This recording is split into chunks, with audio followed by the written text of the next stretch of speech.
And now, it's story time with your host, Carl Childers. I guess I ain't no spring chicken no more. I'm pretty old and give out. Ain't got no gas. I reckon as you get on in years there, it's a good idea to take care of yourself. I went to the doctor last week. Had me one of them deals where they check out your hind end. They call it something like a colonoscopy. I can tell you about it if you want me to. Because if you don't, I ain't got nothing. Love to hear about that. You'll like it. It's based on all my experiences. First off, you got to go in there and meet the doctor. Some folks call him a physician. I called him a doctor. I reckon they want to meet you on account it's a good idea to shake hands with him before he gets started. Because you probably ain't going to want to afterwards.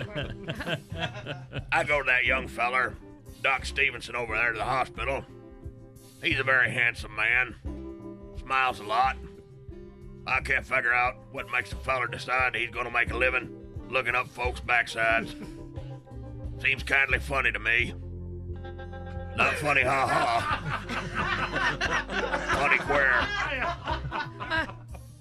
That must be a pretty good wage in it.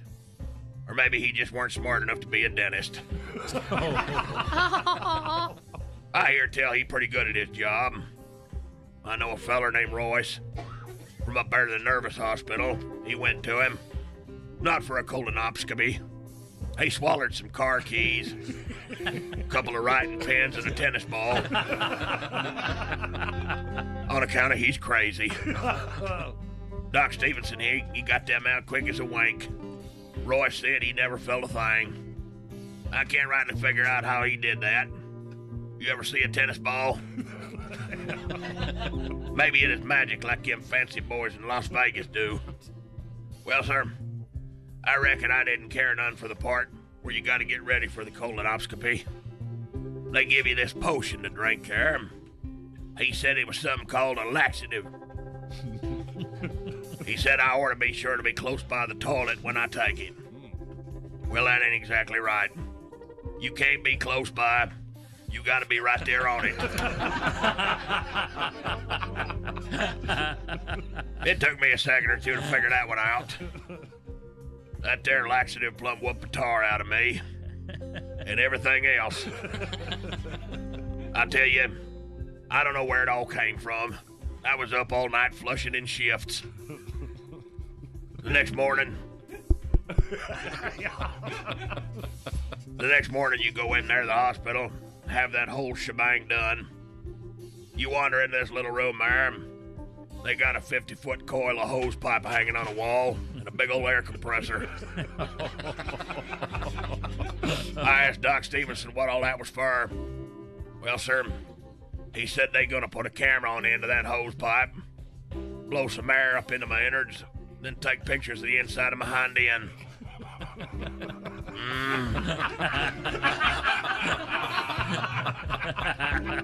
I told him I didn't need no pictures of that.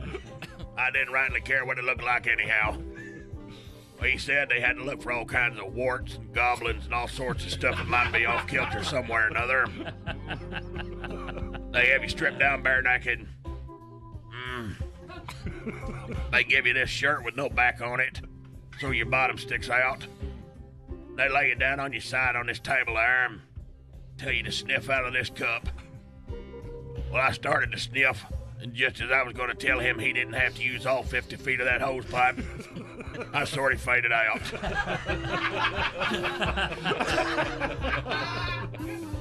While I was out, I had me a nightmare where I was a glove and this big old hand was chasing me. I didn't understand that part of it. I woke up all of a sudden. I couldn't feel my backside. I said, "What'd you kill a feeling in my butt for? What'd you kill a feeling in my butt for?" I don't know what happened, but when I woke up, there's a tennis ball sitting there. I reckon he didn't find nothing bad anyhow. I hope I ain't got to do that again. Moral of the story, if a feller's gonna put a hose pipe in your backside, make sure he been to school for it.